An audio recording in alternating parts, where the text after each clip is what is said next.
Welcome everyone to another episode of Saga and Dice R&D featuring Rob and Dale, and we've got another returning guest.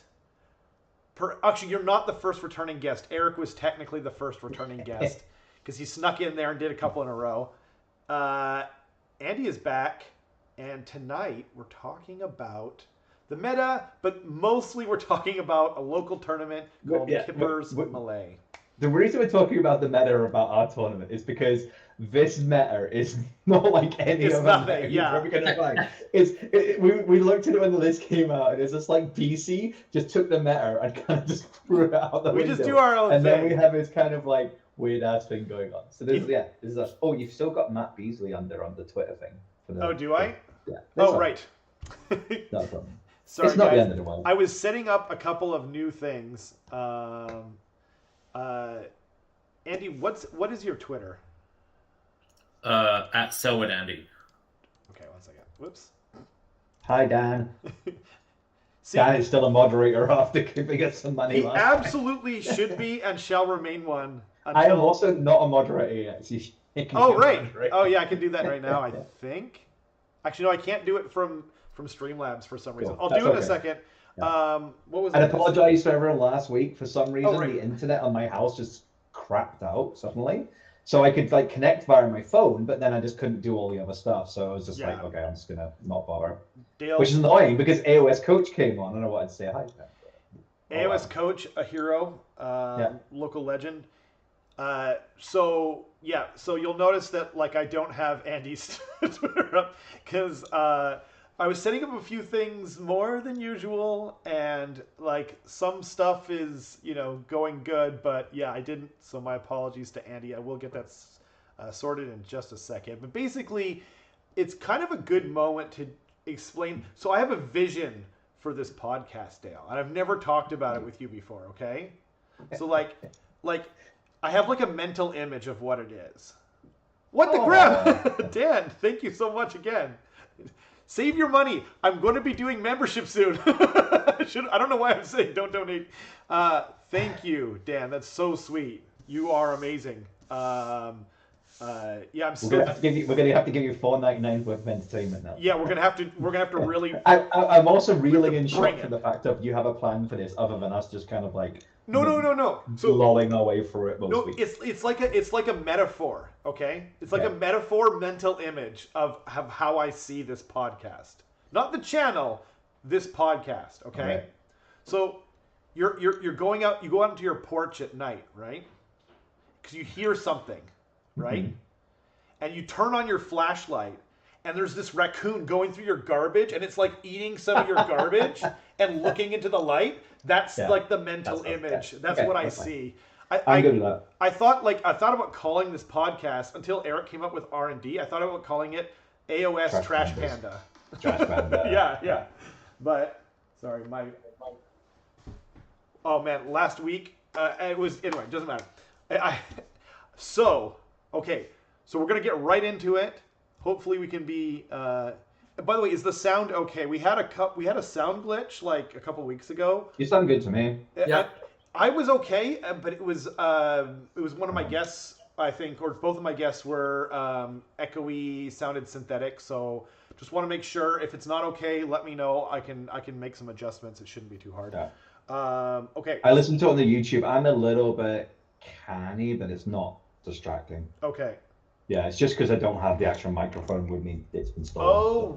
Right. Yeah. You did say that. Sorry. Try to be uncanny. I mean, we do go for some kind of canny on the show. Yeah. Wow, that's really nice, Dan. Really appreciate it again. Hopefully we can bring it.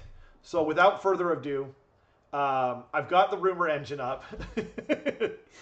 Necrons, I think.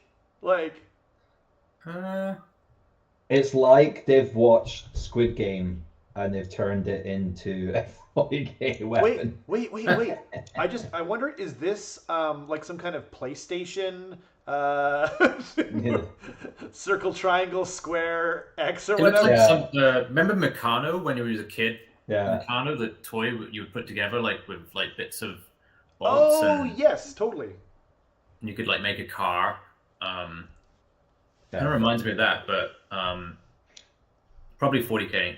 It's almost certainly 40K. I'm gonna guess like some kind of Necron halberd thing for a character that's gonna come. I would love it to be like an orc educational tool. Yeah. It's like, here's your weapon. It also uses to teach you what's a square, what's a circle. Yeah, they're trying to put like a round peg through the square hole. Yeah. That sounds right. Yeah. That's what Keith just said too. What's more exciting than that rumor engine pitching for a lot of people though were I don't know if you've seen them, but the Warcry. Oh, you mean this? Stick. Yes. I didn't realize. I had it ready. Coming up next. I had it ready. Yeah. That's not an exciting picture. It's most likely 40K. So yeah. Yeah, it's most likely 40K. I have the video up. They've only shown like 2 basic images. Yeah. Image the first. Oh my god, these chameleons are amazing. I love them. They have like a lot bigger heads. They do, but they're perfect. I think they're perfect. No, I think they're great. Yeah, they're cool little models. Oh my god, but the only downside is I think their Warcry warband's going to have like 2 chameleon skinks and then a bunch of other random crap. So 2 isn't like going to be enough to get, to make a 5-man. No, squad. I reckon it'll probably be like a 5-man squad. Oh, you think it's going to be all chameleons? Yeah. That would be so awesome, and then we just don't have to buy the crappy current. I mean, ones. there might be like 5 chameleons and then like a Saurus or something like that, or I'm down might for have that. something mixed. But I think if they're going to do it, they're going to want it to kind of cross over as well. I think that's really smart. It'd be stupid not to. Like if you've got a thing where it's like, oh look, we could just bring out this like warband with maybe like a Croxicor, 2 Saurus warriors, and then 5. Ooh, I wonder if it's going to be a Croxigor. Yeah. Then that might be how many Seraphon players will buy them? Like multiple packets. I've got the other one right there. I made the 2 ones into Skink Priest. Yeah. I was also thinking maybe they might do the Cloak of Feathers Skink Priest, and then it's like a good proxy for that. But like Warhammer Underworlds, the only reason it still exists at all is because so many of the Age of Sigmar players buy the models for proxies.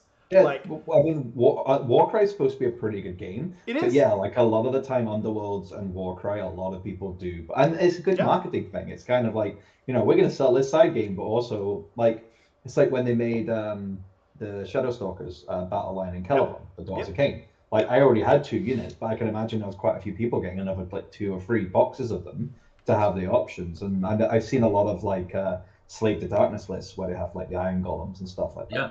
Yeah, it's a good marketing thing to do. Like, it'd be dumb not to. Exactly. The only thing is for Underworlds is they don't like keep producing them. They produce them for a little while. Like it took me a while to find Zarbag here. Actually, you can't see him, but yeah. So I hope they continue to do that. Eric, hey, and hey Keith, great. He left a really great comment on the last video and like broke down like a lot of stuff. I almost feel like linking to his comment if I could, but I really appreciate all the comments in the last video. Everyone, almost everyone was like extremely nice and just like even when we there was a couple of small things that we kind of got wrong, or I wasn't playing, but you know what I mean, like a couple of small rules mistakes that but everyone was really nice about it, so it was really great. Rippa Snarlfangs. Yeah. With the wolf riding goblins. It was super awesome. I cannot wait. Lizardmen are like if Lizardmen had been out when I first got into Warhammer, like they would be my main thing, not Skaven. So I'm super excited for them. Okay. Now should we just go on to the topic du jour? Yes. Yeah. Okay. Main event. Okay, the main event. So Dale was kind enough, if I can find them. I'm unemployed and bored. So I make some high jumps this morning because I have nothing else to do after job hunting. Well, we appreciate it. So I can't make it. Or actually, I'll make it a little bit bigger. I don't want to. Yeah. So basically, I thought it'd be kind of fun to do some little like statistics on Kippers, which is coming up this weekend, which Andy is gracefully running because we wouldn't have it without him. Where it's like just breaking down that one. You probably want to start off with the Word document I sent you. Or the we actually did get a chance to go over this, did we? Oh dear. Oh, nice. I do have just because that's the Wait, faction sorry. breakdown one. Oh, Yeah. that. Okay, that Yeah. I was gonna ask you about, and then here, one second. That's kind of like the One second, first guys. one to look at and go through because that just gives you some basic information. So rather than just go through all the lists, we're going to pick out a couple at the end, just the ones that we kind of like Actually, jump out to us. But what we thought of doing is like I just kind of did a breakdown of the factions and then the faction, like the sub-factions in the factions, and then like things like which generic battalions were being taken, endless spells, this sort of thing, just to kind of give like a big overview. How many cron spines, how many arcane tombs, which is really quite surprising actually. I don't think it'd be as many. There we go. Remember that image that I wanted everyone to like constantly think about a raccoon going through your garbage? So, you're getting to see it live right now. Oh, there we go. That's it. Yeah. Okay. So, all right. I mean, do you want to talk about this, or do you want me to mention it, and then you guys can talk about it? And it is really interesting. Here, why don't here? Actually, sorry. I'm going to. Nope, that's not. There we go. I wanted to quit having a background. I thought that was kind of distracting. So here, so you talk us through it, Dale, because you made that. Yeah, I'll just give you a quick thing of it, and then Andy can speak and you can speak. Yeah. So this first one is just basically how many lists are going, where we are, like Nanaimo, BC, how many cron spines there are total, and in order and in chaos, because no one else took them. And then the rest is just kind of like just some extra little bits. So like that's all the endless spells that are going. So it's quite interesting which one is the most. Also, the fact that Purple Sun is pretty much dropped off completely. I think we have one Purple Sun. Wow. And then also like the most common item in the game, which was out of 42 lists, there were 18 arcane tombs. That is so sad, but it is what it is. Got it. Okay. So go for it, Andy. What's your first thoughts at looking at that? Yeah, I mean, the list that I put together has Arcane Tome in it because I just think it's the best artifact. You know, if you're in a book that can access, well, yeah, I guess everyone can access that, but where you don't have to take some artifact in your book, like in Corn or something like that, where you have to take certain artifacts. I think that that's strong.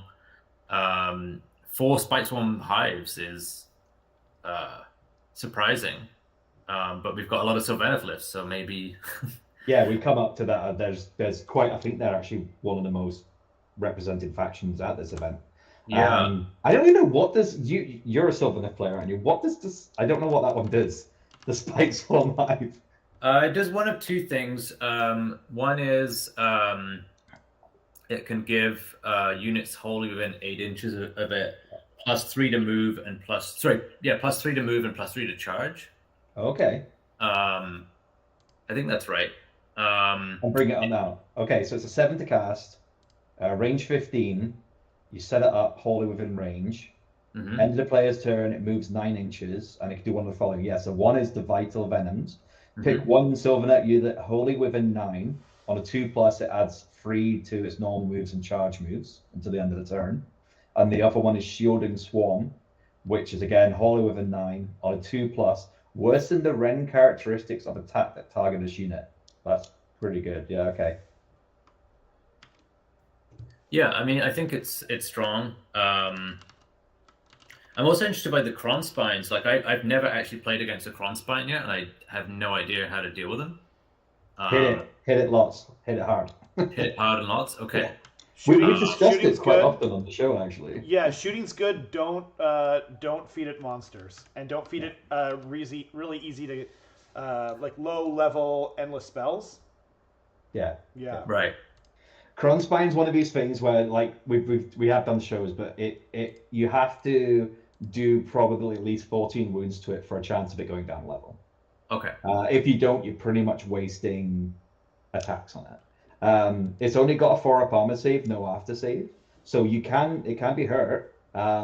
It's just remembering the gotchas, like the -1 to cast when you're within the range. You can't retreat if you're within the range. He gets rerolled to. You both get rerolls to charges actually if you're within the range as well.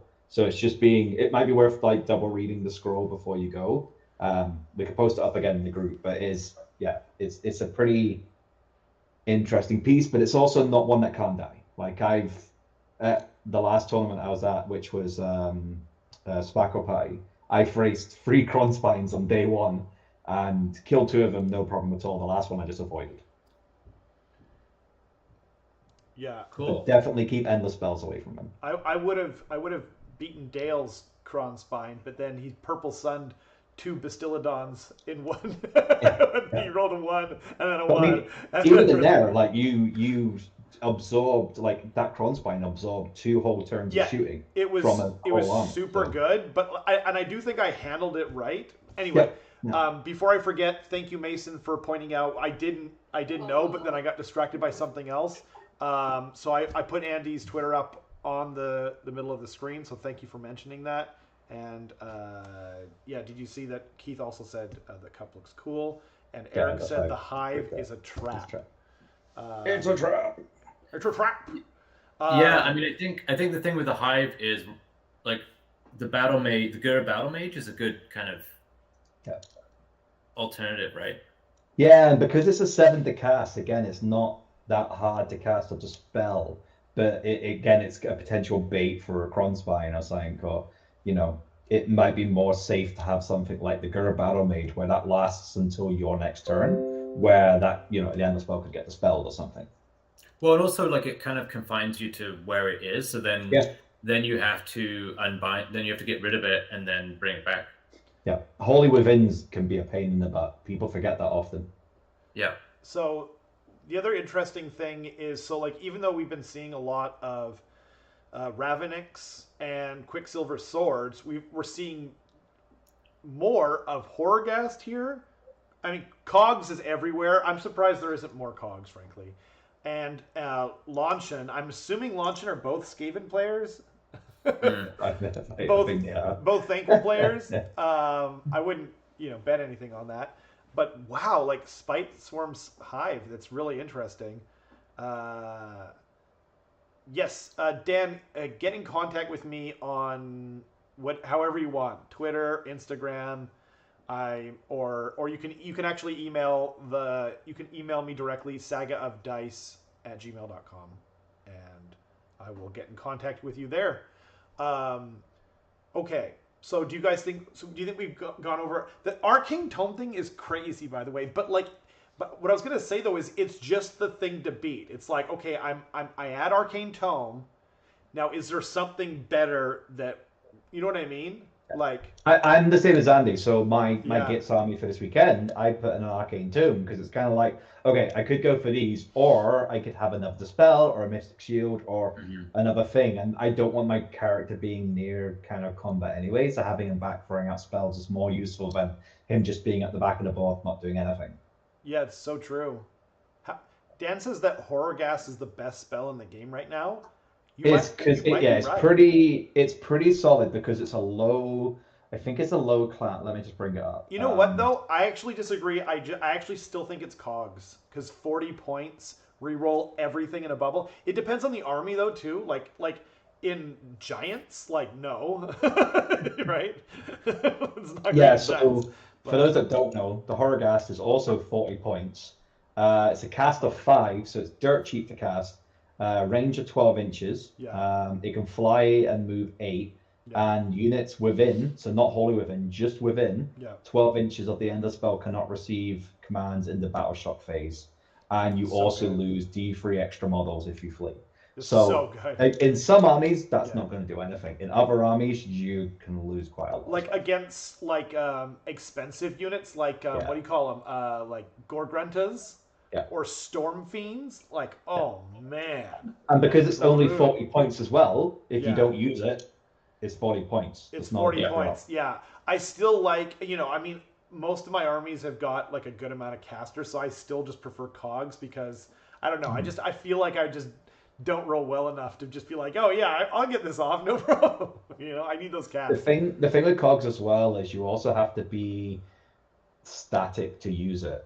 Because it's a range thing as well. You have to be in range. So unless you're Yeah, you can, Yeah. but like it's No, not that's a like good point. especially with Zinch changing now, they can't just dispel it and then recast it again the next turn or Mhm. whatever like they could before. It's true, but a So you kind of 12-inch got to, bubble though on horror yeah, gas means like I just don't want to play that. I don't like right now. I just don't want to play that in Skaven because it's gonna hurt me. yeah. You know, like I feel But like that's it's the gonna thing, hurt yeah. me. I don't think it says enemy. I think it's any It's unit. anything, right? And 12 Yeah, inches, like, ugh.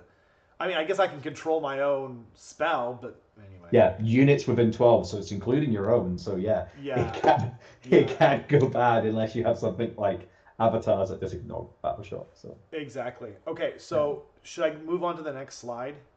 Yeah. yeah, sure. Okay, okay. So next one should be the one where it's kind of the faction The, breakdown, I think. if next or like for future use, if you give them to me like in an order, I Sorry, can yeah, set them no, up. But yeah. I just it just looks like a random series of numbers was the name of yeah, the picture, so I yeah. just didn't know what to do. Um, is this the one? Sorry, I'm just waiting for it to come up on Or you YouTube can, if because you it's tell me delayed. the one you're looking for, I can. This is Oh, it's the that's. one. So it's got order, destruction, Oh, okay, okay. death, and chaos. So it's just like the whole breakdown. Sorry, Because then the guys. breakdowns after the There it fact. is. Yeah. Order 19, Destruction Yep. 12, Death 4, Chaos 7. Now, the order thing never surprises me, okay? Because there are way more order factions than any other faction by far, right? There's like 4 for death and destruction. But this graph is the most telling of the BC meta, right? Because look at that destruction, right? Like there's almost as many destruction players as order. Like that's crazy. And there's more than chaos. Yeah. I'm not seeing it yet, Rob. Actually. Oh. So. Are you on the YouTube? Yeah. Oh. I've got it on YouTube. Maybe my YouTube's slow. Oh, could be. I don't think I have a delay on it, but I mean, this one's a more simple one. Huh. Maybe you try hitting the live thing. Maybe it's. Oh. I'm gonna send you. Oh, there we go. Okay. Right. Nice. So. Okay. Yeah, almost half order.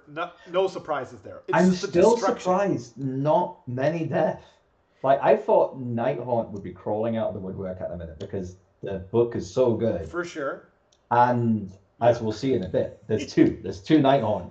Yeah. At the last event I was at, I think there was one Nighthaunt, and it's like I noticed more Nighthaunt players out there. Wait, what but did even Death in general, like for a while, Snowblight Gravelord were everywhere, and again they just. We have a lot of lovers of Soulblight Gravelords, including myself around here. Yeah. Jason couldn't make it. He lives on the island, but unfortunately he couldn't make it. And Tommy often plays Death, but he couldn't make it. And yeah, I nearly brought my Nighthaunt as like the TO's army, but what did you bring, Andy? Sylvaneth, yeah. Nice. You know, just in case there's an odd number, I'll play. You know. Right. And by the way, Keith nailed it. He named the BC meta the smashing and bashing meta. That couldn't be more apt. Like I was going to break down kind of like shooting armies versus non-shooting armies, and there's just so much of this is just combat armies. It's amazing. It's great. It's so great. Yeah, you know what? And like so, I can't help it. Skaven is where my heart is. Obviously, that's like it's also got nostalgia for me. But like, had I known what I know now, destruction is where most of the fun is. Yeah. That's where the fun, like, if you want fun, play destruction. They don't tend to be the most complicated, although I think Gits are definitely in that zone right now, but they'll probably get simplified at some point. Do you think that the low number of chaos is just because they're in kind of a weird place right now? Like none of the factions are really strong. So you can't use the new Zinch book, which is a thing, but I don't think that's like there's still a Zinch player using the old book. Maggotkin are still good. Skaven are pretty popular and stuff. Skaven are quite popular. I think the main thing though is it's just most people like Order is always going to be popular. There's just a bunch of popular armies in there, right? But I think the lack of chaos and death is just it's like it's not really about that. It's just about how popular destruction is here in BC. That's what I think. But I am surprised though, because like so when I started Age of Sigmar was right when the very first General's Handbook came out, 2016, right? And Maggotkin, or yeah, I think they were always called Maggotkin, were like so popular. Like everyone I knew had Maggotkin. You know what I mean? So I'm a little surprised that there isn't more of that variety of chaos, and they're strong in the meta. Like they're top 1 or 3, like somewhere in there, right? By the way, I think Sean. What will surprise you as well is when we get into the order one, which we can do next. Sure. Okay. I'll pull it up. The fact of the lack. So usually when you see lots of order, there's usually at least 5 or 6 Stormcast. Yes. That's not the case in this at all. No. Like we have got 2 Stormcasts. But for those that can't read those numbers, it might be too small for them. We'll get to the Gits shortly. But there's 6 Sylvaneth. Yeah. Yeah. 3 Deepkin, 2 Stormcasts, yeah. 3 Fire Slayers, 2 Daughters of Cain, 1 Seraphon, 1 Caradon Overlords, and 1 Cities of Sigmar. Okay, so 6 Sylvaneth. So that doesn't surprise me at all. That's the only faction that I can think of locally that's more popular. Like Andy has it. You know what I mean? Like everyone that I knew at the start had it. Yeah. Yeah, the Gits, dude, Dan, like, we're going to go over some of the lists, and I cannot wait to show you 2 of the Gits lists. And I'm not even talking about Dales. Like, Dales, I know what he's going to do, because I play him all the time, right? He's on the channel. The other 2 great Gits lists are absolutely crazy, right? Okay, but before that, so Idoneth doesn't surprise me either. Idoneth are always, like, they're just an awesome, like, looking, creative, funky army. The Fire Slayers, though. 3 Fire Slayers. I don't think I've maybe seen 1 at the last 3 tournaments. The only Fire Slayer player I know now is Alex. Mm-hmm. And I don't think, and he can't make it, right? I am surprised by the 3 Idoneth, to be honest. I mean, usually only, I think of all the tournaments I've played, I think I've only played up against Idoneth once. Interesting. Remember, Alex dropped out as well, and he also had Fire Slayers. He was going to play, I think, his 6 Magmadroth list, but... Yeah. We're definitely going to go over Seraphon, not particularly... I mean, they're normally strong, but only one of those. I think Seraphon is one of those things where, like... I think all the Seraphon players know that, like they've been hit enough times now, and it just hasn't caught up yet. Does that make sense? Like, I don't think they're that great anymore. Although I know sometimes they do pop up like way up in the meta. But like, yeah, I don't. The only person that I know that plays them in tournament now is Eric, and he's super on the Sylvaneth train right now. Yeah, and the Zeech train. Yeah. We'll definitely go over the lists. But yeah, I guess we can move on from here. Yeah. Okay. What's the next one you want me to go to? So next you can do, I mean, Chaos? Unless there's anything else you want to touch up on there, but I've got I mean, only 1 Seraphon's nice. 2 Daughters of Cain, both of them bringing Marathi. Boo. Yeah, agreed. So then you got Chaos, which is kind of a pretty easy breakdown. You know, there's like 2 Slaves of Darkness, 2 Maggotkin, 1 Blades, 1 Disciples, 2 Skaten. Yeah. So it's a nice kind of spread out. There's not like one of them's not overpowering any others. The Chaos Gods are playing nicely. Yep. Yeah. I'm surprised that anyone took Zeech when you can't take the new Zeech book. I'd just be like, screw this noise. I think he's also... No Slaanesh. I can't remember he's the only one. Oh, no, I mean, yeah, Slaanesh is... I mean, they're not bad. Like, they're popping up in the meta, hey? Yeah. Yeah. Let me just double check something. Okay. Cool. But, yeah, 2 Maggotkin. Oh, no, it's fine. Not surprising. 2 Skaven. Yeah. There's only 2 Skaven? I thought there was 3. It's the second Skaven who has the Purple Sun as well, not Matthias, the other one. Oh, okay. I saw his list. I don't. No, there's only 2 Skaven. Okay. There's Matthias and the other one. Yeah. Okay. I'd be curious, just to point out though, as we go along, like which factions are not being represented at all. Yeah, that's a good, great idea. Should I go back to order? No, I mean I was just going to quickly look at. I feel like all the order armies are represented, but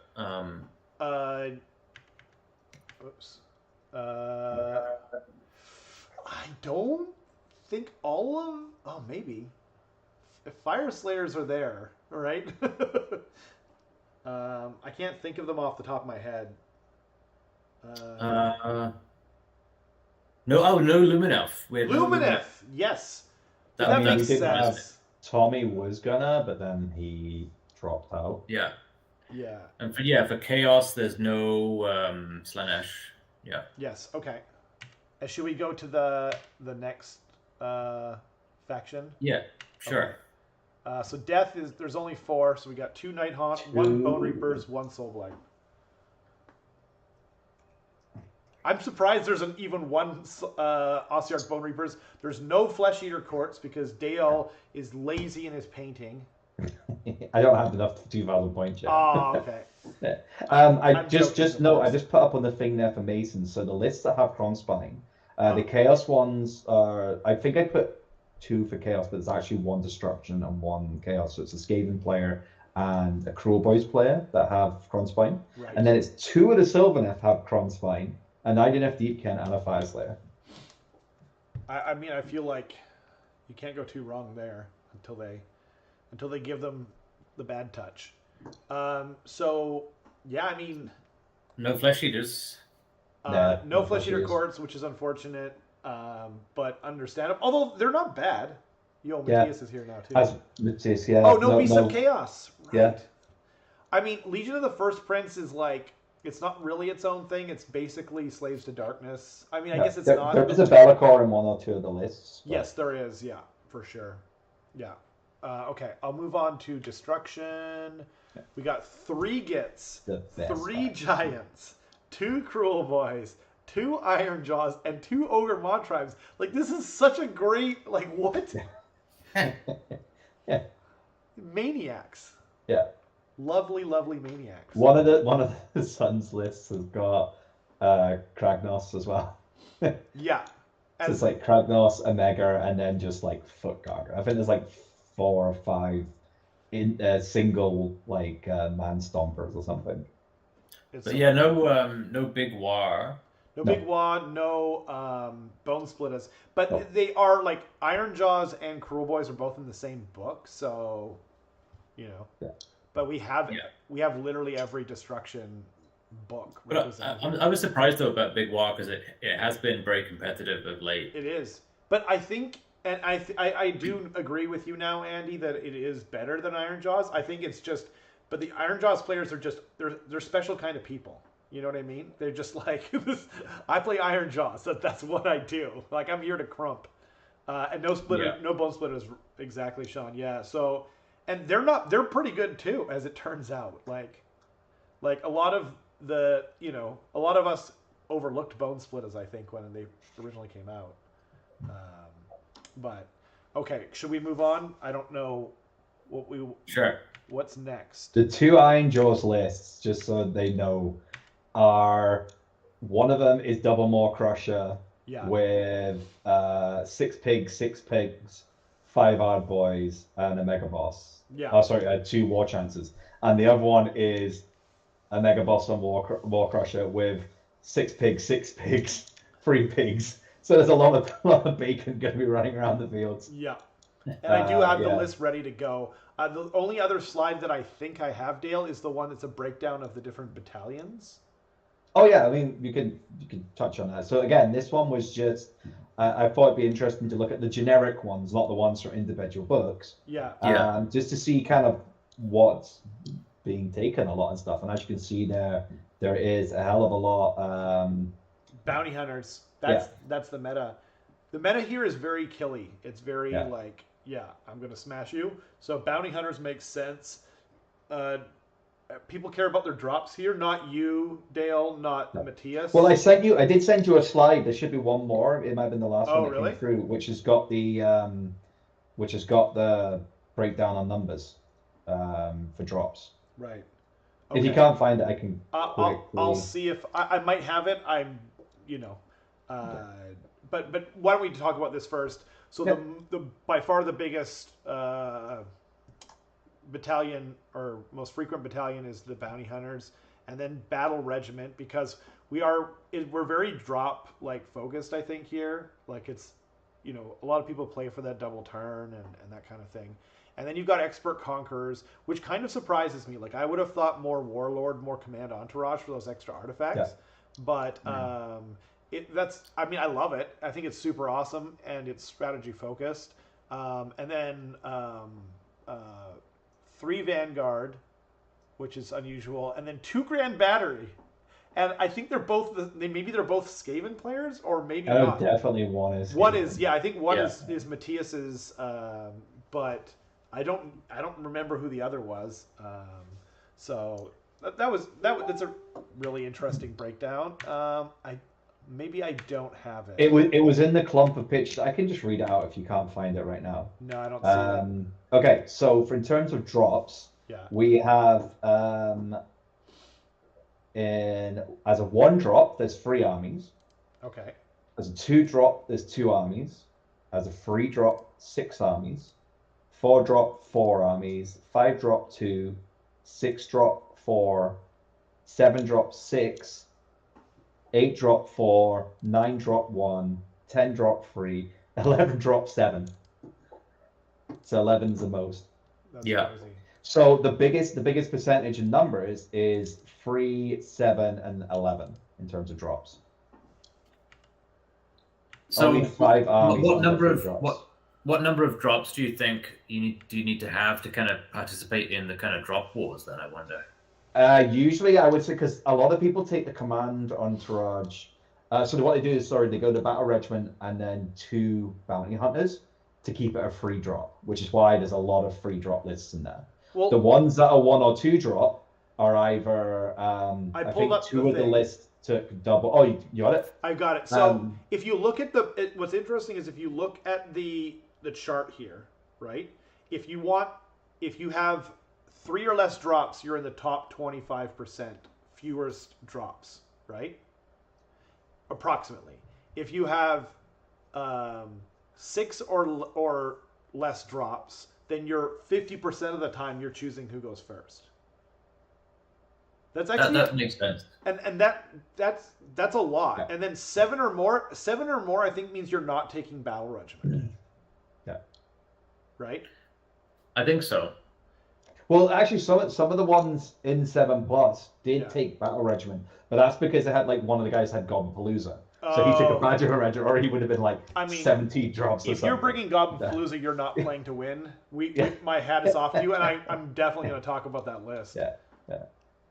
But so pretty much the ones that are 1 drop or 2 drop are a battle regiment or double battle regiment. You don't have any of the other fun toys.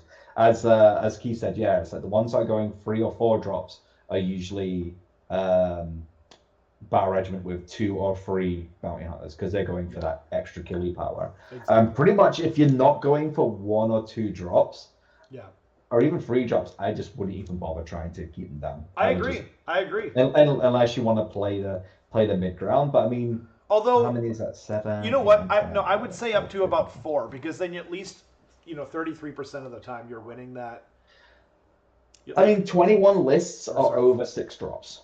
So if you're not that fast and you want to kind of go middle ground, you can definitely go 4 to 6 drops and still have a high chance of. I actually really like battle regiment, warlord, or command entourage. Sometimes that extra artifact can be such a big deal.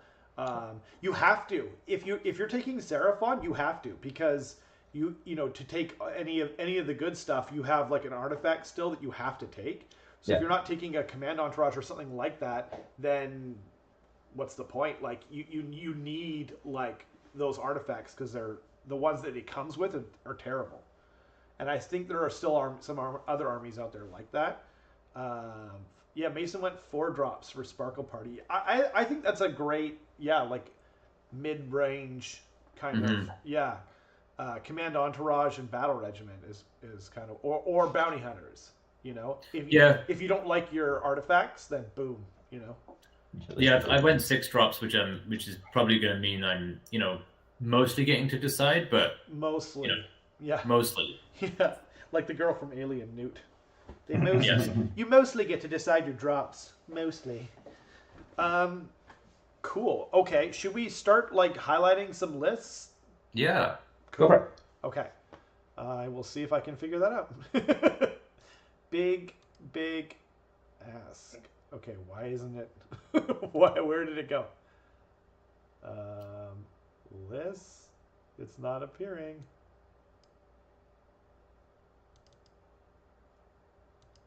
I can screen share too. I had it prepared, and I literally was looking at it. Here, 1 second. Sorry, guys. It was working before the thing. I had it up there the whole time.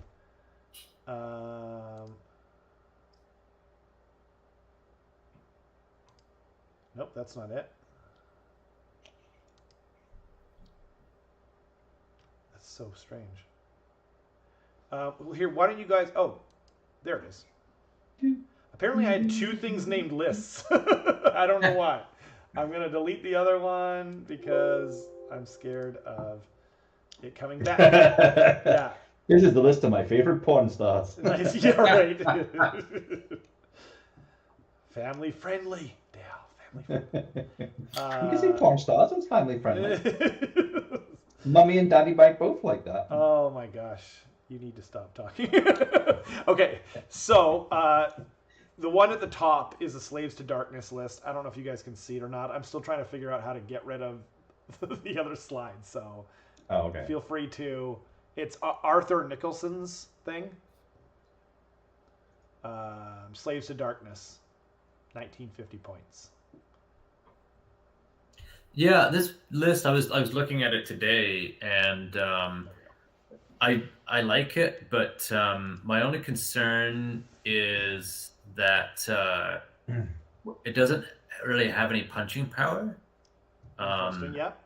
It's going to be fantastic at holding ground. Yep. And not dying. And with the Demon Prince of Khorne, it's going to be able to hopefully stop people charging in and that kind of stuff. But I just worry about. It seems like more of a control list than a kind of punch you in the face list. Which is cool.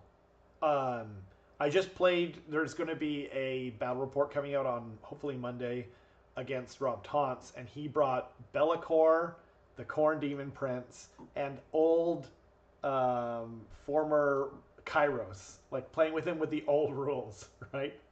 Mm. And man, so Kairos wasn't that bad. But that Demon Prince, God, I hate that Demon Prince so much. I hate him more than Be'lakor. Be'lakor, I was okay, I know what's going to happen. You know what I mean? But when you get right up next to something with that Demon Prince, and 18-inch bubble is huge, by the way, and then it's okay, I need a 6 or better to make a 3-inch charge. It's just, ugh. It's god-awful. Yeah. He's just going to plan sort of the points, because those Chaos Warriors are in Command Entourage. Yeah. They're getting a 6-up, I think, ward from the Shrine. Yes. They also get a ward versus mortal wounds from the shields. Yeah. And Marker's Inch, so they can be pretty tanky. And they're 2 wounds each as well. So and there's Zinch as well, so they're rerolling 1s to save. Yeah. That's so good. So Be'lakor slows up the big thing for a turn or 2, and then just hopefully caps on the points. He's got a free. He's gone for a 50-point triumph.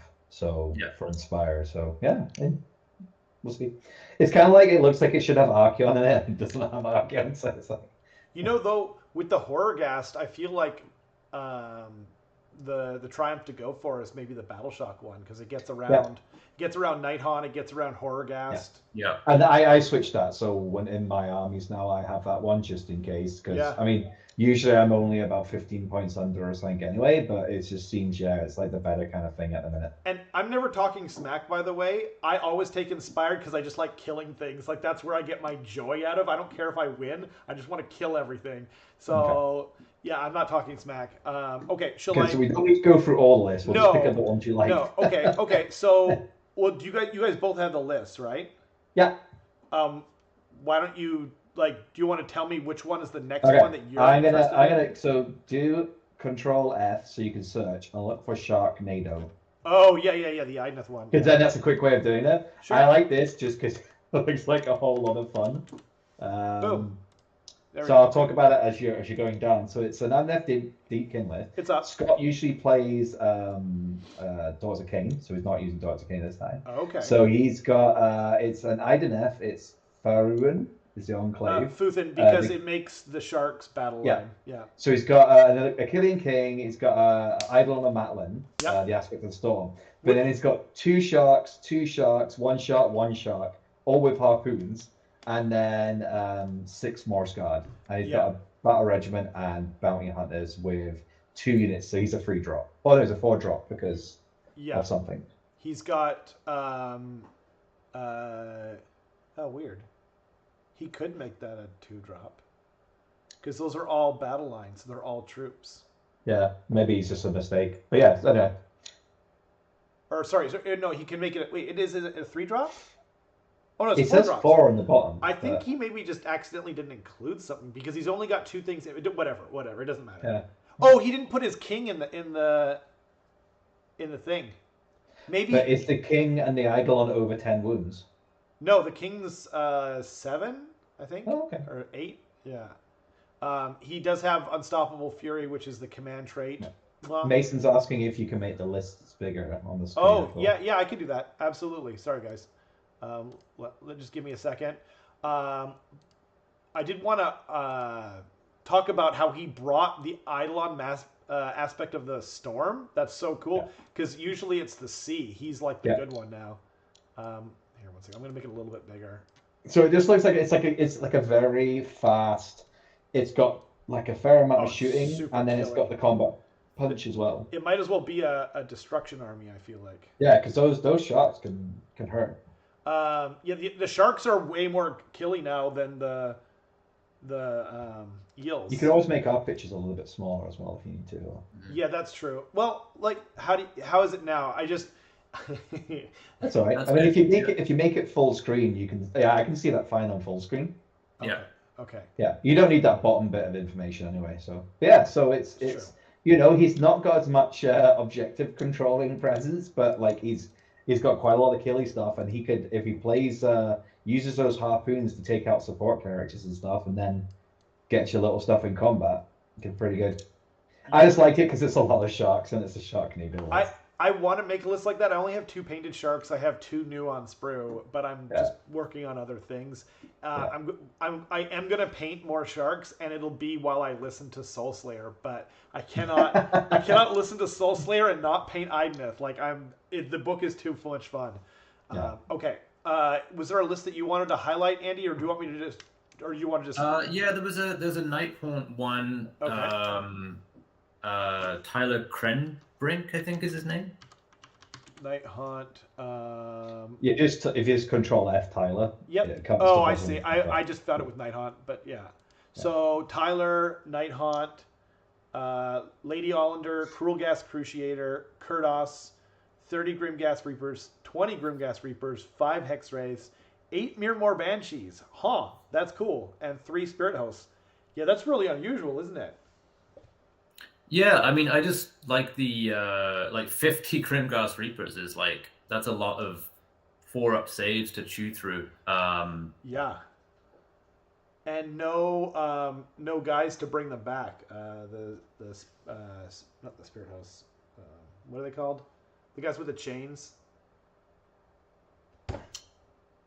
The chain gas? Not the chain gas, but the bigger version of them. Oh, like the Spirit Torment. Spirit Torment, thank you. Yeah. 8 Morrowind Banshees as well. Wow.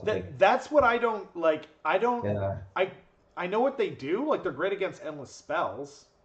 Yeah. I guess that's it. How many 5-up wards can you get in this, Andy? Because you're the Nighthaunt player. Oh, both of you are actually.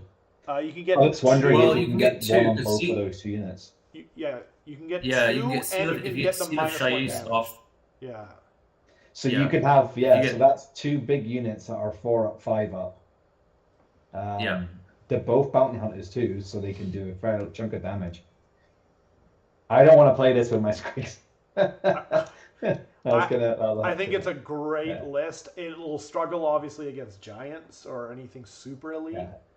but maybe not. I mean, you roll well with Nighthawk, and you're just like, well, whatever, man. I just rolled my info. Yeah, he's only got the free heroes for kind of like, you know, I think it's going to be interesting. Yeah. That's a great pick, Andy. What do you think the plan is for the Mirnmore? I don't know. I've never used them, to be honest. I play Nighthawk, but I've never used them, so I wouldn't know how to use them in the game. I've got them, or Liam has them, my son.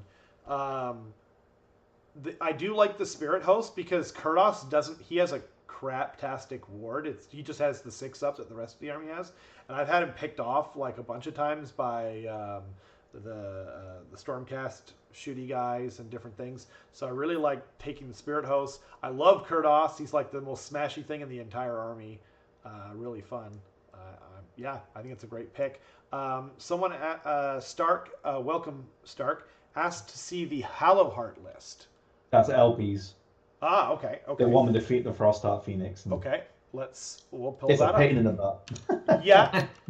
I almost said sounds like LP. I'm just kidding though. LP's a great guy. Okay, here we go. I've got it up. Can you see the whole list is the question. There we go. I like how he named it in French. That's cool. It's because he's using a stupid human still, and he's just proxying a lot of them. Yeah. So for those that are listening, so you've got a Frostheart Phoenix, a Battle Mage, a Celestian Hurricane with Battle Mage, and a Sorceress, all in Hallowheart, all with additional spells. He's got the Arcane Tomb as well and the Anointed, so he gets his 2 spells as well. And then he's got 10 Dread Spears, and they're just there for the Sorceress to stab so she can get the extra dice. Yeah. He's got the Crossbowmen, which are just, again, the Crossbowmen in there and the Free Guild Swordsmen are just to have some troops or objectives. His solid wall is the Phoenix Guard, because they're just, within the Phoenix, -1 to wound, immune to battle shock, 4-up ward save. Super solid. I think they're a 4-up armor save as well. So easy to get to a 3-up, 2-up with all that defense and Mystic Shield, And don't they have Shadow... Don't they have like a 4-up ward or something crazy? Yeah. So they're a 4-up armor, so potentially 2-up, 1-up if in a forest. But yeah, 4-up ward. They're really hard to shift because they're immune to battle shock if they're within range of the Phoenix, and the -1 to wound them as well. Are they battle line? I think they're not in. Oh yeah, because it's general as a Phoenix. So yeah. Yeah. Oh, yeah. So they're immune. They are not immune to bounty hunters then. No, but because of the 4-up ward save, it kind of. I know, but it's still something. At least they're not. Jeez.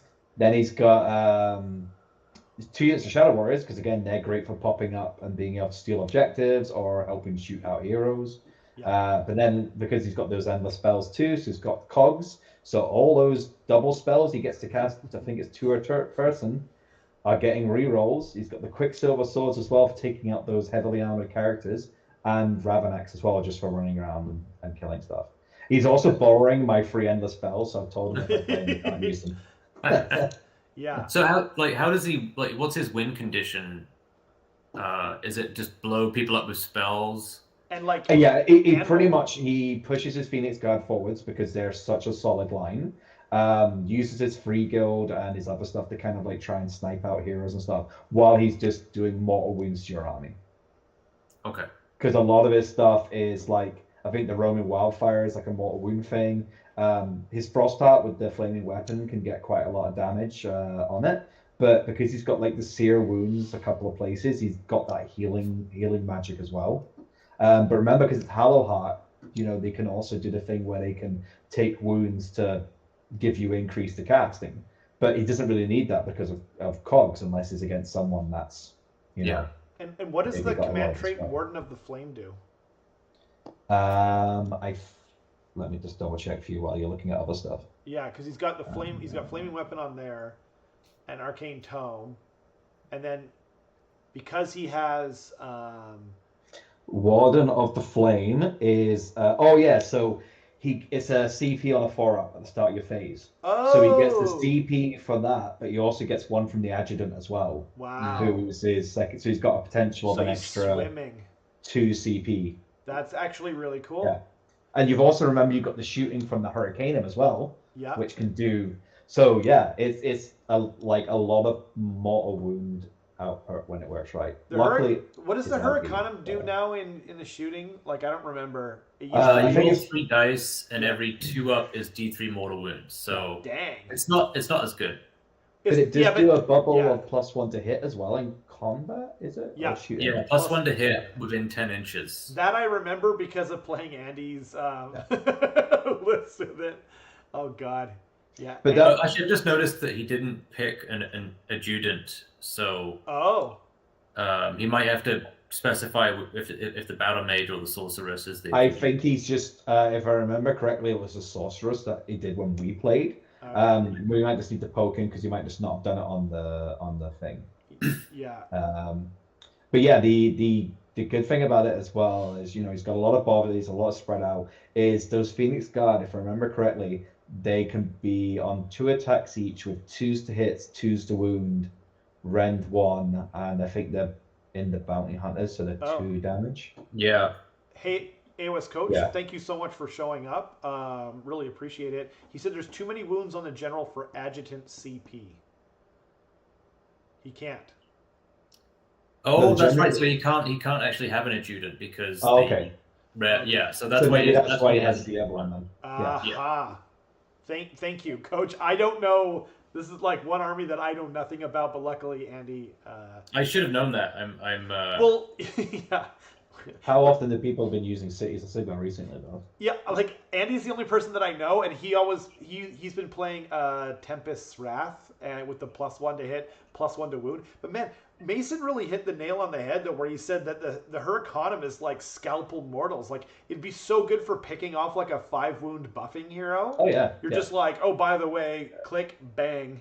Well, I remember the Raging Wildfire as well. I'm sure that's like D3 mortals and it can spread as well. Honestly though, like the Celestial Hurricanum is so awesome. Like it's got, it's a lord or a hero or whatever you want to call it, and then it's giving the plus to hit buff like Dobby, and it's doing scalpel mortal wounds. Like wow, that's so. You know what I love about the Hurricanum is the +1 to hit bubble is always there. So if you do get somebody charges you and you want to unleash hell, you've still got that. Oh, sick! Yes. So I remember I had 20 Iron Drakes in Tempest Eye. Yeah. And I got charged, and they were still in the +1 to hit bubble from the Hurricanum, so they were still on 3s to hit. And 2s to wound. And 2s to wound. So that's a really painful unleash so, hell. The Roaming Wildfire one is you pick an enemy unit within 18, takes D3 mortal wounds, and then each enemy unit within 6 inches of that unit takes mortal wounds on a 4+, D3 mortal wounds on a 4+. So you can punk them in the middle of a big clump of things and just, Yeah, for sure. Combined with his shooting and that, He said cities without fulminators. Always nice to see. Mm-hmm. You know what? Like, I've never seen or played against cities with fulminators because BC meta, it's just like you don't know, you never know. Like it's never the same thing as what you would expect. No. Okay. They also killed the Living City ones quite quickly, so that's fair. Yeah. I've got a list. Okay, are we good with this? I have a list that I want to highlight. You can probably tell which the way you beat that one, Stark, is you're playing against LP, so just play LP, does LP stuff. He's notorious for going like 3-0 day one and then losing both games on Sundays. I don't think he's ever won a game on Sunday. And that's just his curse. It's so just play him on Sunday. That's the secret. So if you play him on Sunday, just keep being like, oh, you've never won the Sunday. Oh man, is he a bad boy or what? Like, just can't win on a Sunday. Okay. No, he doesn't even drink much. He's just a no. I was making some kind of implication about his moral character, even though I know he's like the nicest guy in the world. I'm just joking. Okay, I love this list. I'm sorry, it's not Dale's list. I don't know this guy, Nick Halsall. I actually went. My Gits list is like trying to be a competence Gits list. The other 2 Gits lists are just like Gits. This is just awesome. Okay, but so it has the Dankhold Trogboss as the general, which makes the Troggoth battle line, which is kind of a disadvantage because then So, but he has the Loon skin on it. And I think that's a 4-up ward save. Yeah, Yeah, and I think against mortal. So, and that's good. I think he must be taking it in the what's it called? The doesn't he have it in the special thing from Kragnos, or no? Because isn't that command trait only if you're in? the command trait. Let me just double Yeah, check. I can't. I'm not sure. Anyway, he's got another Dankhold Trog boss, which is freaking awesome. But then my favorite part is he has Web Spinner Shaman on a Ragnarok and Sneaky Distraction, which I love. Uh, and then the two I can't say it right. Skitter Strand Arachnaroks, which can deep strike at 180 points. It's so awesome. And Mork's Mighty Mushroom, which is just cool. Yeah, The damn, Loon exactly. Skin is basically your general counts as being under the light of the bad moon for the whole battlefield, which means he's getting that free CP every turn for being under the light of the bad moon. So also, I don't know because he might also get +1 armor save as well. So that's not the wait, where's his artifact? I don't think it has an artifact. You should take an artifact. Nick, he hasn't taken an artifact. Yeah, you might want Andy. You might want to drop him an email. He's not taking an artifact. Yeah. Let him know he can take an artifact. There's a few good ones. I hear. What's it called? Arcane Tome is pretty good. Put that on. Or you can even just have like -1 to hit. Like I think all the factions get a free -1 to hit. Hold on. Thing. I'm driving home now, please. Ooh. What's that? Oh, don't worry. Is that you, Andy? I've got to run for a bit. No problem. Rob, I'll be right back. No problem. Don't worry about it. Problem. You're good, man. So he's got He's got Battle Regiment, Linebreaker, Bounty Hunters. He's an 8-drop. Yeah. For those at home that don't know, Mork's Mighty Mushroom is a weird one. You roll 5d6, and that's where you place it, and then it basically irradiates in the shooting phase. I think it's an 8-inch. Everything within or wholly within 8 inches takes a mortal wound on 5+. Yeah. And it's in the shooting phase, so it can't be moved once it's out there. You just kind of like lob it out and hopefully it does a thing. It's so powerful in the meta, we don't need artifacts. Yeah, exactly. We're just giving them another chance. Exactly. I think the reason he's gone MSU on the Trogs is because of the fact that they're bounty hunters. So rather than having those big clumps like of 6 or something Trogs, he's just gone for freeze. So then if he's hitting a bounty hunter unit, he's kind of mitigating that a bit. Those Arachnaroks can come on from the board edges. So they're quite good. I mean, they're a monster as well. So they're not the best combat-wise, but they can, they could be a pain in the butt. Is it a board edge? I thought it was anywhere outside of 9. It could be. It could be anywhere on the. I can't remember. I've never used them, so. I think, like, I actually would have, instead of taking Mork's Mighty Mushroom here, actually, can he fit it? Oh, wait. It says his total points is 2005 out of 2000. So I think he's going to have to change something in there. Never mind. Yeah, he definitely can't fit. I was going to say I really like the Scuttle Tide. Yeah. Because it can just pop out of any terrain piece anywhere on the board. Yeah. And just mess with people. Yep. Yeah, it's good for blocking movement as well because you can't finish on it, so you can put it in a good position. Exactly. Having 2 Dankhold Trog bosses, they're so easy to kill. They're like 4-up armor save. They don't get a ward save. Well, couldn't he put the ward save artifact on them? If he takes the artifact, sure. Yeah, I think there is one that I can't remember if it's just against mortal wounds though. But they're only I think like 12 wounds for 4-up save, and the hit thing. So like they have 4 attacks, they can give Trogoths +1 to hit with her command ability, but like their wounds are D6, so it's like 4d6 if you get all your hits and wound through. But it's just so swingy, and like I tried running a Dankhold Trog boss before, and they just die to most things. It's so bad. Mine's still on sprue. I really want an excuse, but cool model. But... They're super cool. But I'm just gotta do the other more important things first. And he's got some shooting in there. He's got the website. He's got like the 3 big spiders. Yeah. Needs a Trog Hag. Yeah, it would have been kind of. A Trog Hag would be awesome. That's a great call. Yeah. So it's a fun list. I just don't know if it's gonna do that. Well, the other thing too is like, why not put the Fellwaters in 6s instead of 3s?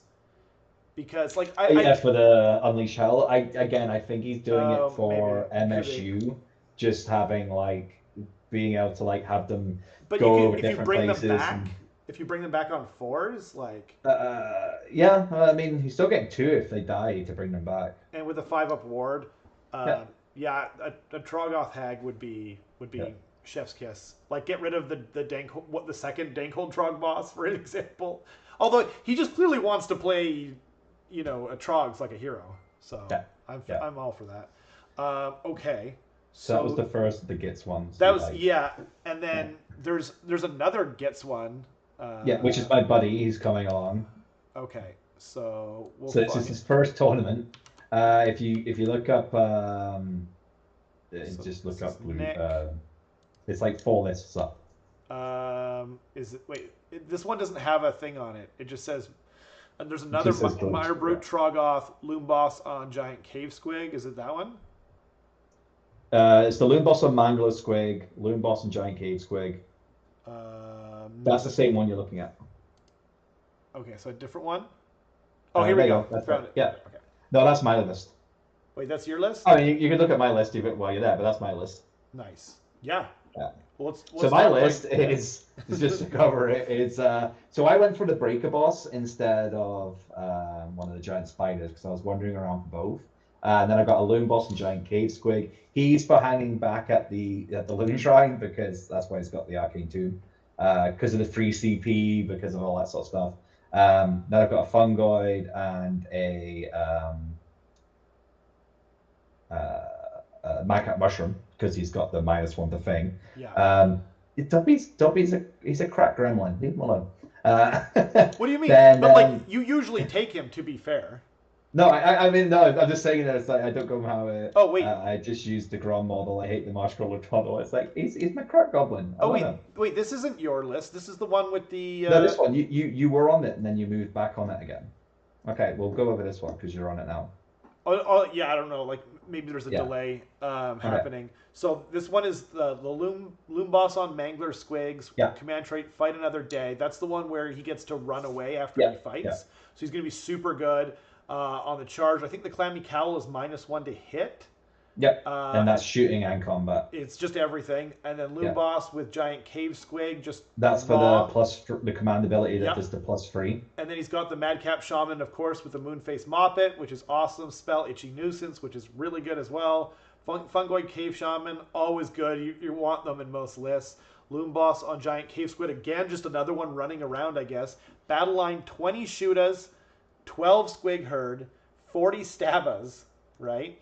And then 10 Boingrots Bounders, 5 Boingrots Bounders, 5 Loon Masha Fanatics, 6... Which are also in the Bounty Hunters. Right, and then the 6 Sneaky Snufflers, which are amazing as well. Yeah. And then he brought, like, the champion, like the hero that we want and deserve, the Gobapalooza.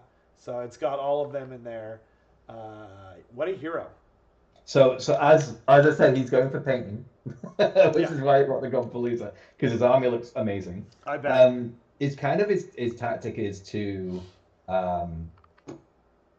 get Squiggler off, also being in the Light of the Bad Moon, onto the Mangler Squigs and the Squig Hoppers, buff up the unit of 10 with the Sneaky Snufflers, with the Gobapalooza abilities, whatever he can, and then just kind of like run and charge them in and do a lot of damage, and then hopefully do enough damage that he can pull his hero out. And yeah. He also has the Hand of Gork as well, so he can get something up nice and close too if he gets that off. Yeah, that's really cool. I've started painting Scragrot as well. I think this is a really cool list. I wanted to highlight both of these. Like, I know your list. Like, we already said it. I've played your list on stream many times. So it's, yeah, I'm happy to. Why don't we talk about yours as well? Oh yeah, I was going for it briefly, but okay. The reason the Dire Brutes in there is because I found when I was trying to use the Squigs, everything else was far away, so they couldn't get any command abilities. They couldn't get the rally from being under the Light of the Bad Moon. So I put the Diabrute in there to kind of well, give me. You brought Dobby as well. I was gonna say. Yes, yes. So you I got never two leave heroes, home yeah. without Dobby. Yeah. I've got No, a I Dobby mean getting sitting plus over what they hit on like an 18-inch bubble is just too good to. It's such a CP save. Yeah. Is the main thing, especially because you got the Fungoid for an extra CP potentially being under the light of the bad moon with your general. So like the army can be quite CP surplus. I found I'm usually getting like a fair amount. So yeah, so like the free heroes hang back at the Loon Shrine. The I put netters in for the first time. Usually I just use the squigs. Yeah. But basically they're to go in between the two Trogoff units. Because you can actually deploy them to make a little like kind of prong around the Trogoffs of that -1 to hit with the free netters. So it's kind of a fun little trick you can do. I have 2 units of 24 squids instead of a 24 and 2 12s. Yeah. Because again, I kind of want them to have more durability and making them both expert conquerors. They can be a pain in the butt to shift. Absolutely. But yeah, I got my Trogoths are kind of like my defensive line because they're not battle line, and because being in the light of the bad moon, they have the 4-up armor save and the 5-up ward save. It means they can be like quite tanky, and I've got the Moonface Mommet in there for the -1 Ren, so they can be Ren free with 3 damage apiece. They get the +1 to hit from Dobby. I've got the Itchy Nuisance in there as well to try and like. If there is something like Kragnos or something where I can kind of get that off on him and then maybe get both units of Trogoths into him and potentially kill him before he can do anything. Yeah.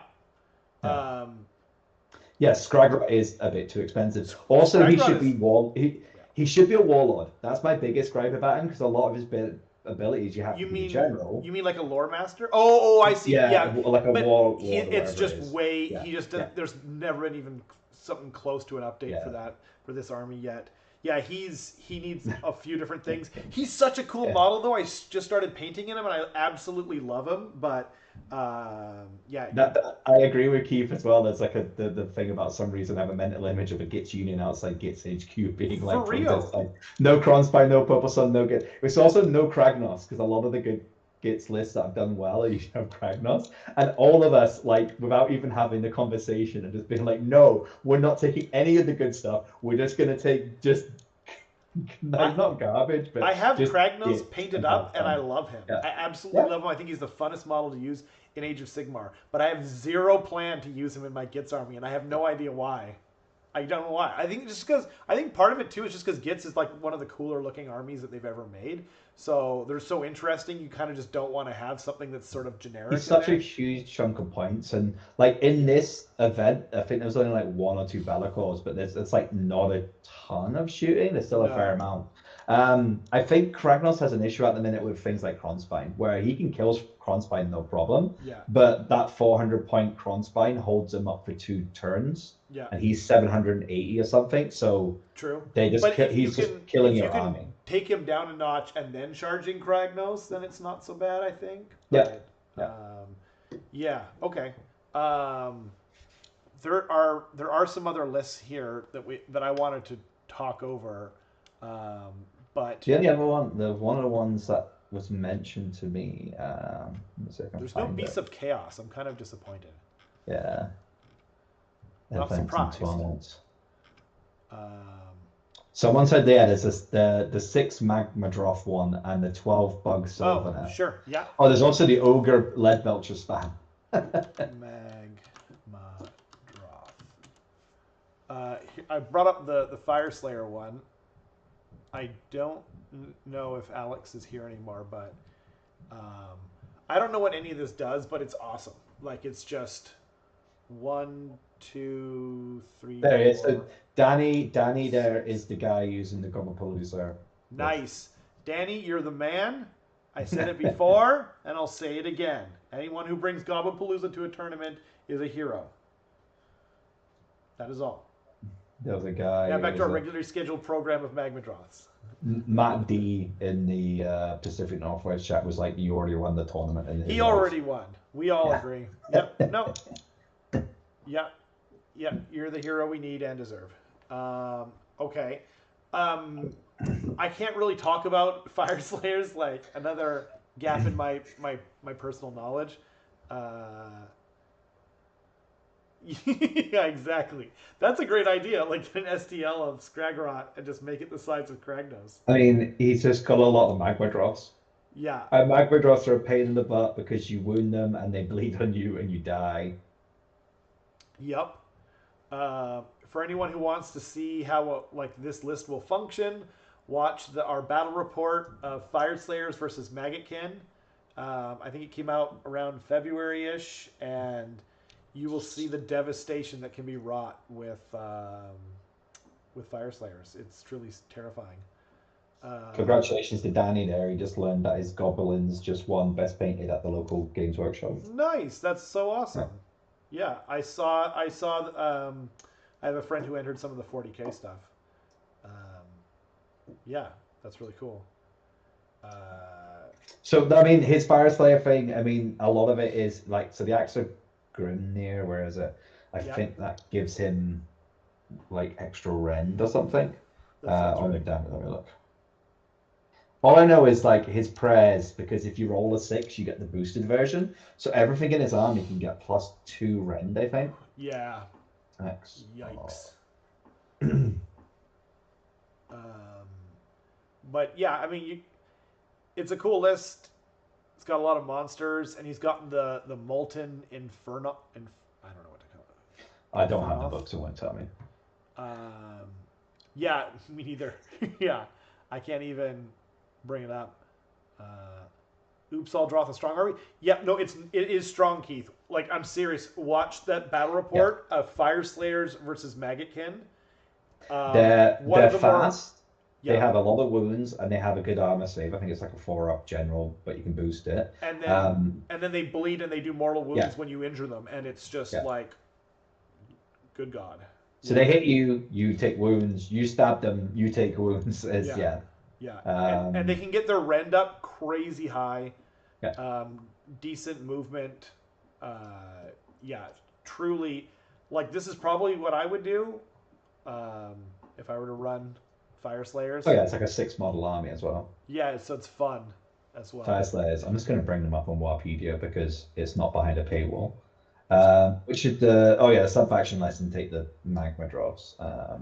So the runes, so you've got the Rune of Fury, which is +1 to hit. And then the enhanced version, I think, is if you roll a 6. So you get +1 to hit and +1 attack. Farsight is +1 to hit, and it can be +1 to wound as well. The heat one, I think, is I can just do mortal wounds on a 6. Sharpened Steel, that's the big one. So basically, he gives his whole army rend 1, and if he rolls a 6, he gets an additional rend 1. There's also the Fiery Determination, which is a 6-up ward, and it can be his whole army getting a 5-up ward if he rolls a 6. So how that works with the magma drops is the number of wounds and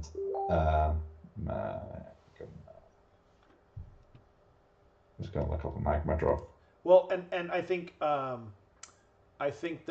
Coach really hit it on the head, where unless you have shooting, it's like, or expendable, like, decent chaff, right? So none of his army's taking battle shock because they're all monsters. I mean, the Auric Rune Sons have 16 wounds with 4-up, and they're also a 14-inch move. So they're fast. They're 14? 14, I'm just double checking. That's way too fast. So this is 12-inch. Okay, the that other makes one, more sense. The Rune Father is maybe 14. I saw 14. So no, they're all 12-inch moves. Okay, that makes more sense. They also get their shooting attack as well, which is the breath weapon thing. Yeah. So they all get that, which is you roll. The attack characteristic is equal to the number of models the target in the enemy to a maximum of 10. And it's like so they could be throwing out, and you have 6 of them. Wait, and it does mortals on what, 5s? So it hits on 2 pluses. Really? It does mortals on 2s. I don't know if it's mortals or. It's okay. I thought it was. No, it's just the Roaring Fire Stream. It hits, so you're doing 10 attacks, roughly, because it's a maximum. Hitting on 2s, winning on 3s, rend 1/1 damage. Yeah, this is similar, Chris, where it's just all magma drops. all the way down, and a Molten Infernoth. Their Lashing Tails do mortal wounds, so they all have a Lashing Tail attack. Yeah, so they do, if you wound them, with a melee attack, you take a mortal wound on a 4+. Once per battle as well, they can do things as well, which get +1 attack. Yep. To in 12. And they're already getting like in combat, they're getting quite like the Grand Axe is like 4 attacks, freeze, 1/1, 3 damage, which could be Ren 3. I don't think they're Lofnir. I can't remember which one they are. So, the thing that I couldn't remember was the Molten Infernoth, but we don't have to go through the entire. Yep. Like I almost feel bad just because, the guy's bringing something cool. Oh, they're Lofnir. They get +2 wounds each. Oh, yeah, they are Lofnir. They are Lofnir, cool. Yeah. Wow. So the Molten Inferno is a 40-point endless prayer. Yeah. It's kind of like a giant size. Looks like a big base. Maybe like could even be like a 120. I'm not sure. It looks like the same as the. Anyway, it's like a fire elemental thing. It moves 2d6 inches, and basically, after this invocation of the moon, the command player rolls 12 dice for each unit within 3 inches. On a 6, they take mortal wound. Heck. And then they can do other stuff to get mortal wounds as well. So, That's but cool because it's an endless 40 prayer, points. a lot of groups can't do anything about that. Exactly. As I well experienced. Yeah. Yeah, that's really cool. Yeah. Okay. And they're all monsters as well, so they count as 5 on objectives. Yeah. The Suns, I think, are the Rune Suns, are in Bounty Hunters as well. They might struggle against keeping objectives, but they can probably kill anything off. Yeah, they just throw out a ton of damage. Yeah. No, it's a really cool list. I've been witness to it, and it's awesome. There was a Soulblight Gravelords list I wanted to talk about. Yeah, this is it. Right at the top. Chris Breakfield. Soulblight Gravelords, Virkos. Love Virkos. He brought Belladama, Necromancer, Radakar, Vengorian Lord. I really like the combo that he's got going on here with Radakar running up and the Vengorian. Well, not the Vengorian Lord. Actually, wait. I don't even know if the. Anyway, you can do it with Radakar, where you run up and then he gets to hit, and then immediately afterward he can choose a unit to hit because he's a foot hero with whatever.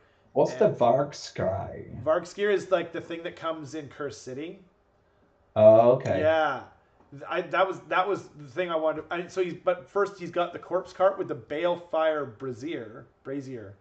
I don't know. I was always looking at the lodestone for the +1 to cast. I can't even tell you. Like I didn't get a chance to look it up. But before I go into that, no Graveguard, which is interesting.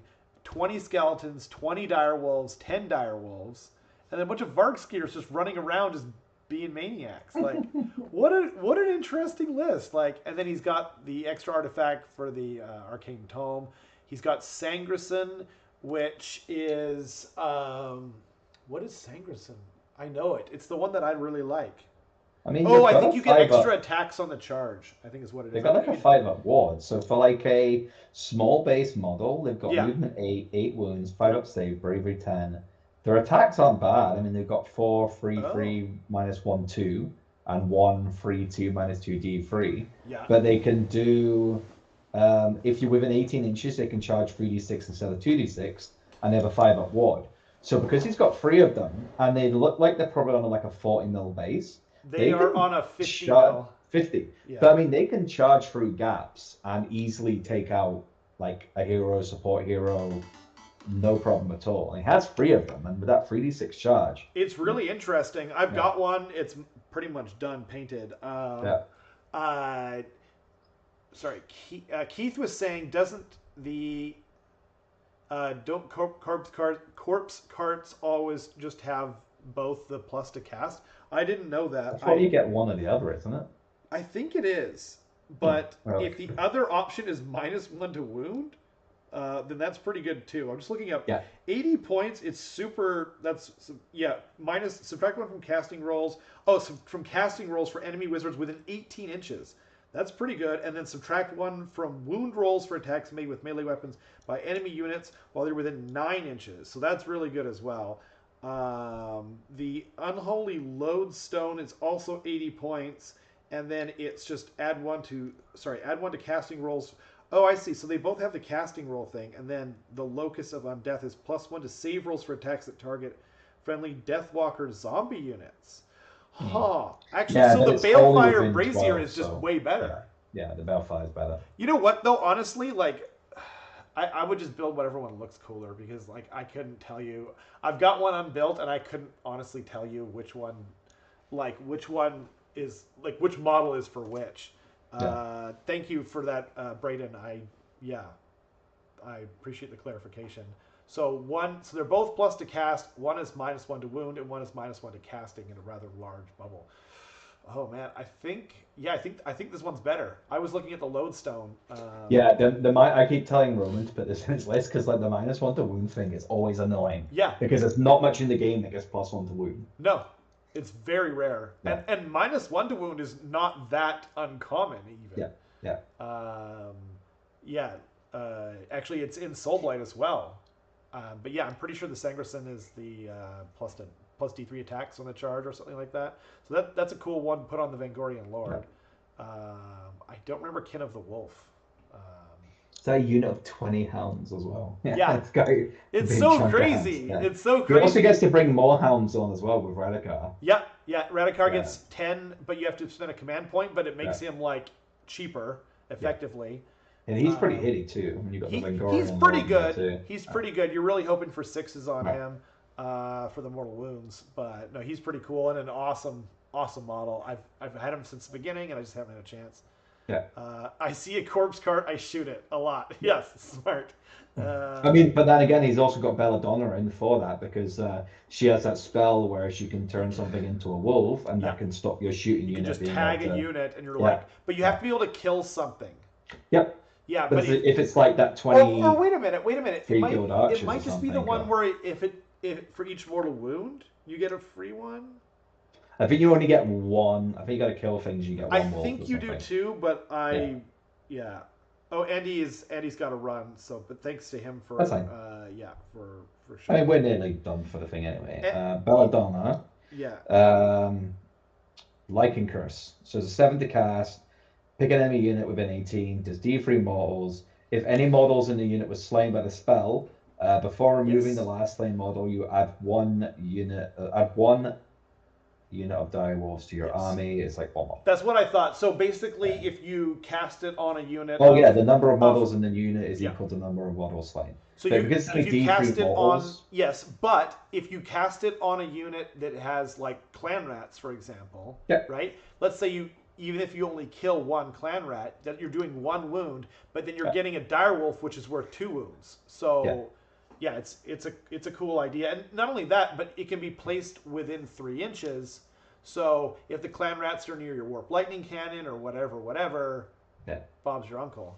And it suddenly means everyone now doesn't get to shoot until it's dead. Yeah. So think about that LP's list with the 20 free gold crossbows. Exactly. Even though they're not the biggest damage unit, he then suddenly has to kill that model because those 3 gold guys probably aren't going to do it on their own. And what Keith said is true with the command ability that Radikar has. He gives a bubble, so you can also give them +1 to hit because that doesn't get activated in the charge phase, and it's a bubble. And then he can also hit, and then with the White Dwarf update, he can hit, and then another unit can hit, and it's really cool. Okay, was there any other lists that we want? I know there are other lists. Are those dogs in Bounty Hunters as well? I did not. The dogs, let's see. Bounty Hunters is a 1-star, so he's got the Vargskir only in there. Okay. That's interesting. I mean, 3 of them hitting into a unit could do some work, because again... I think I would have gone with the Direwolves, though, because they're already, but, I mean... Oh, those Direwolves are expert conquerors, though, so... That's 20. That's 40 wounds of expert conquerors of that unit of 20. That's a good point. But then they're always going to be subject to bounty hunters.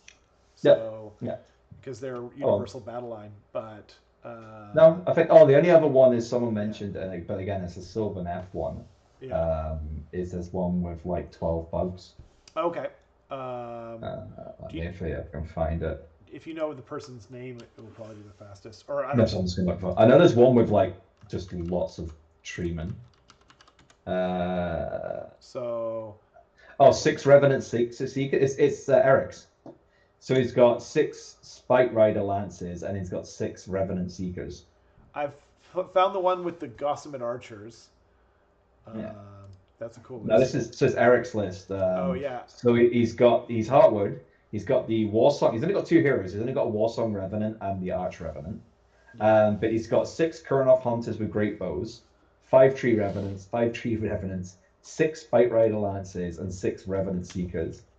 And they're both in Bounty Hunters. So he's got a big shooter unit that can shoot you from afar and do damage. And then he's got 2 units that you can do the hit and run attacks with. Yeah, basically, if you've got like a buffing hero, they're dead. Yeah. That's his list. I played it,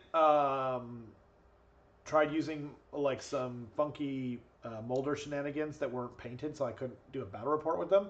But I was like, yeah, he's -1 to hit, so good luck with that. And he's like, cool, I'm like +3 to hit. We're just like, okay. So yeah, it was, it's pretty scary. It's a cool list. He went 4-1 with it in Prince George, and yeah, Is that the same list that you used, or? I think he changed around something, but I don't know what. Yeah. Yeah. So yeah, but there was one second. What else was there? There was another list that I was thinking of that I wanted to highlight. Is there anything else that you thought that you can remember that you wanted to highlight? No, I think that's all of them now. Yeah. Okay. Caradron. That's not it. That's another Sylvaneth list. Sylvaneth.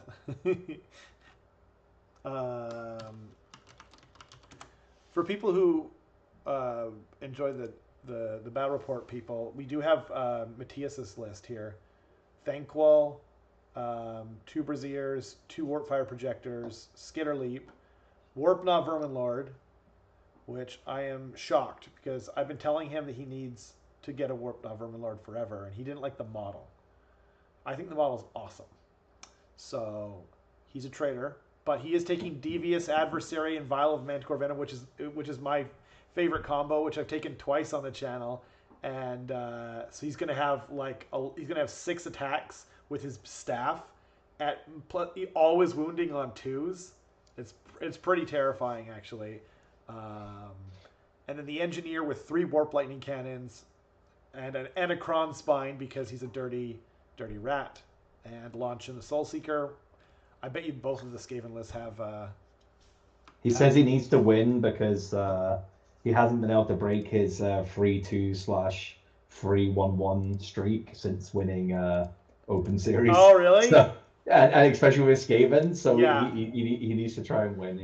It's a cool list, and then he's going to be, No, the dice are going to screw him. He's going to go 4-1, 3-1-1 again. Yeah, and then we got the other Skaven. Deranged Inventor and Esoteric Warp Resonator, more Warp Power, 6 Storm Fiends. Both got Thanquol, yeah. And Thanquol. And does he have Launchy? Yeah, he does. So both of them. And he's got Purple Sun. So that's an interesting one, 1995 points. But he also has Scryer Acolytes, which is kind of cool. And a Warp Grinder. Like, you just don't see that. I don't know what he's going to put in the Warp Grinder. Like, either Clan Rats to just pop a screen up and be a pain in the butt. But if you put the Storm Fiends in there, then you can't cast more Warp Power. So that's really, that's interesting. Maybe the Acolytes? The Acolytes, maybe. They're like a 12-inch range now, right? Mm-hmm. Yeah. Yeah, they used to be 9 inches. So you couldn't you couldn't do it, and they could run and throw. Yeah. I have 10 acolytes. I could run that list. Yeah, and they're bounty hunters too. They're bounty hunters. Wait, the Scryer acolytes are?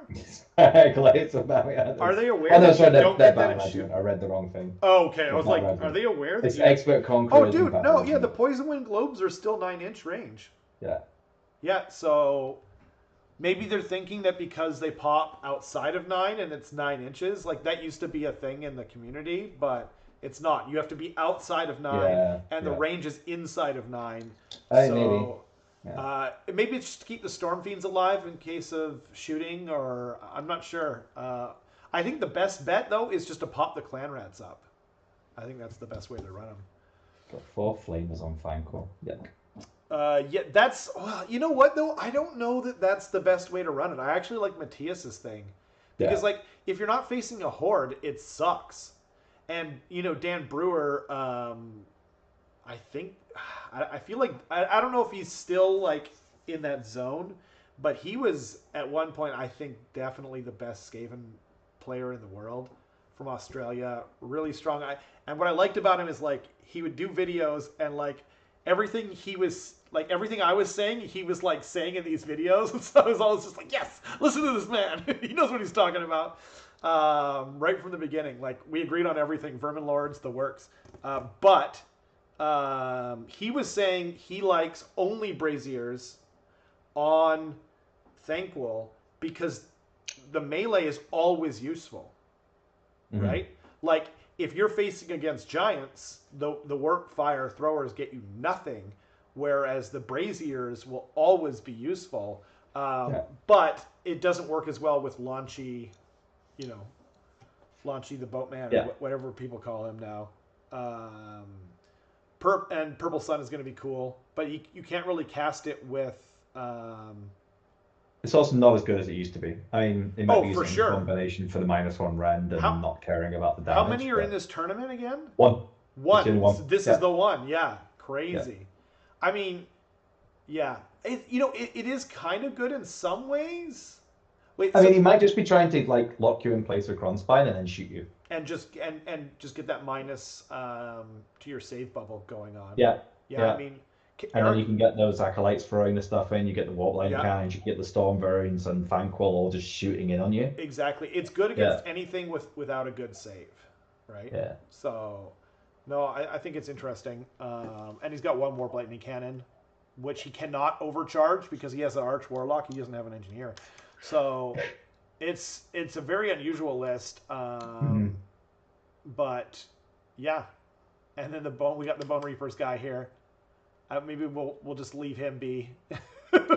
I don't know enough about his list to talk about it, but yeah, should be great. Couple of ogre players which are doing doing some work there. Do we want to talk about the giants at all? There's like 3 giants, right? Yeah, but I mean, they're kind of an old hat, I guess. And a new book, so yeah, it's true. Right on. We can probably clear up there. Nice, you're back. 4 cannons are bust. I have 3 painted, Mason. 4 is like a future project for sure. I've got one new on Sprue, so I can definitely. I mean, the only one that's a bit different is Zane's because it's a gatebreaker, and then it's just man crushers. It's like 3 man crushers. How do you spell his name? Man crusher, 1 man crusher, 1 ground crusher, 1 man crusher. What's his name? Zane. Zane. Tzane. Oh, wait. Oh, I know him. Yeah. He used to play fantasy as well. And he played. Yeah. I actually bought my first set of Gene Stealers off it. My first 40K thing I bought. Just because it's just not 4 megas. He's a super nice guy. Yeah. I love Zane. Okay, so 1 gate. So it's Breaker Tribe, which is the correct choice, and then Gatebreaker, General, Command Traits, Louder Than Word, Artifacts, King Slaughter Cowl. This is cool. And then 3 Man Crusher Gargants, 3 Man Crusher Gargants, 1 Man Crusher Gargant, 1 Man Crusher, 1 Man Crusher, and then 3 things in Bounty Hunters. Why does he have Oh, that's the Gargant. I'm just stupid. I got it. Yeah, that makes total sense now. Wow. That's a cool list. He's just doing extra damage, stomping around the field. That's really cool. And we're going to have... The other Sun's army is it the same list? There's another one which is... What? Really? Yeah, Gatebreaker, take what says, Mega Gargant with louder than words, and King's Slaughter Cow. Let me get it. Let me get it. 111 for it's like that. It's the same list.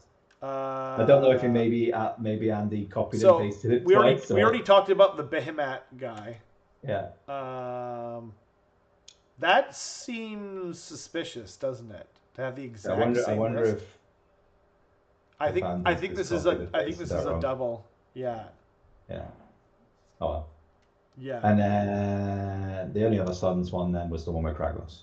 Which I did pull up and it was cool. Yeah. So that one's Kragnos, Gatebreaker, one Man Crusher Gargant. That's just not many bodies. But they're putting it mildly. Yeah. I mean, even like that's the same as kind of what So a Man Crusher Gargant is only 170 points? Yeah. Oh. But I mean, I think they're only like 12 wounds for a 5-up save. It's like not very good. Oh, okay. So that's... Wait, is that what Zane was running too? Yep. Oh, okay. It's the little old Warhammer guy. Before Oh, they okay. built Megas. So they're a 5-up armor save, 12 wounds with a movement of 8. They got like an okay attack profile, but like you're using them to go on like. But why wouldn't he put in the 3-man crushers in? You know what I mean? Don't know. No idea. He's got them in number 1. Oh no, never mind. They are in Bounty Hunters, and then Foot Sloggas. Whatever that is, that must be some kind of special one for them specifically. The other one was missing his Fierce Loathing. Oh, wow. But those 2 units of Mind Crushers or ×3 would not like Horrorghast. Because they're already Bravery 7, and if they lose one and then they fail, they'll probably have to lose 1. If you can hit them with a Bravery debuff as well. Yeah, and they get disadvantage. Oof. Like it happened to the Stormverb and... Does Horrorghast debuff your bravery at all as well? No, but I think you can get stuff that, For sure, I'm not sure what it is. 150.1 drop. Yeah. Okay. Wow. That's it. Cool. Well... Good to finish up. Yeah. If anyone wants to go to the tournament, it's happening in Nanaimo. It's called Kipper's Melee. We will definitely talk about kind of some of the results on at least on a basic level. We'll give like a recap next week, I think. It's happening this weekend. So and then we got the Masters the weekend after. Nice. Yeah. Pacific Northwest Masters. So there's a lot of exciting events going on here in the Pacific Northwest. But yeah. Well, thanks to everyone for watching. Thanks to Andy, who had to run, but we really appreciated him coming on. He's TOing it, and Dale, you're co-TOing. I'm just helping out, So I'm not like, it's basically just helping behind the scenes, just organize, like set up stuff in the morning and everything, and promote it and things like that.